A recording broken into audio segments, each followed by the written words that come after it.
రాష్ట్రంలో రోడ్లు అసలు వాస్తవంగా జగన్కి ఏదైనా మచ్చ ఉందంటే అది పెద్దది అదే. స్కూళ్ళు బాగు చేయడము, లేకపోతే ఇతరత్ర సంక్షేమ పథకాలు ఇంటికి వెళ్ళడం, అవన్నిటి ద్వారా జగన్ ఎంత పేరు తెచ్చుకున్నాడో రోడ్లు అంతగా చెడగొట్టినాయి. రోడ్లు చెడ్డాయి. ఆ చెడినటువంటి రోడ్లు జగన్ పరిపాలనకి పెద్ద మచ్చగా నిలబడ్డాయి. లాస్ట్ 6-7 మంత్స్ నుంచి మాత్రం బోలెడని రోడ్లు వేస్తున్నారు.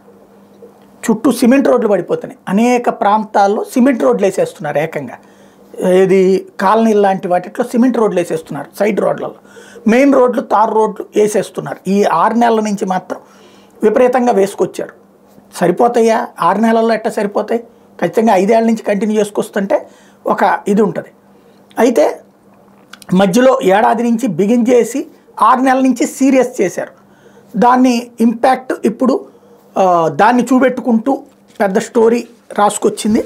ఏదైతే నిన్న ఈనాడు రోడ్లన్నీ దారుణం అన్న దానికి కౌంటర్గా రోడ్ల మరమ్మతులకు తెలుగుదేశం హయాంలో 2,953 కోట్లు ఖర్చు పెడితే వైఎస్ఆర్సీపీ హయాంలో 5,099 కోట్లు ఖర్చు పెట్టారని, ప్రధాన రహదారుల నిర్మాణానికి తెలుగుదేశం హయాంలో 4,325 కోట్లు ఖర్చు పెడితే వైఎస్ఆర్సీపీ 9,175 కోట్లు ఖర్చు పెట్టిందని, పంచాయతీరాజ్ రోడ్ల నిర్మాణానికి అప్పట్లో 3,160 కోట్లు ఖర్చు పెడితే ఇప్పుడు 6,804 కోట్లు ఖర్చు పెట్టారని, జాతీయ రహదారుల నిర్మాణానికి 14,353 కోట్లు ఖర్చు పెడితే ఇప్పుడు 25,304 కోట్లు ఖర్చు పెట్టారు. ఇక్కడే జోక్ ఏంటంటే జాతీయ రహదారులకి రాష్ట్ర ప్రభుత్వానికి ఏంటి సంబంధం? రోడ్డు వేసేది కేంద్ర ప్రభుత్వం. ఈవెన్ దాని కాంపెన్సేషన్తో సహా కేంద్రం వేస్తుంది. అవి కూడా ఈయన ఖాతాలో వేసేసుకున్నారు. అది స్పెషల్.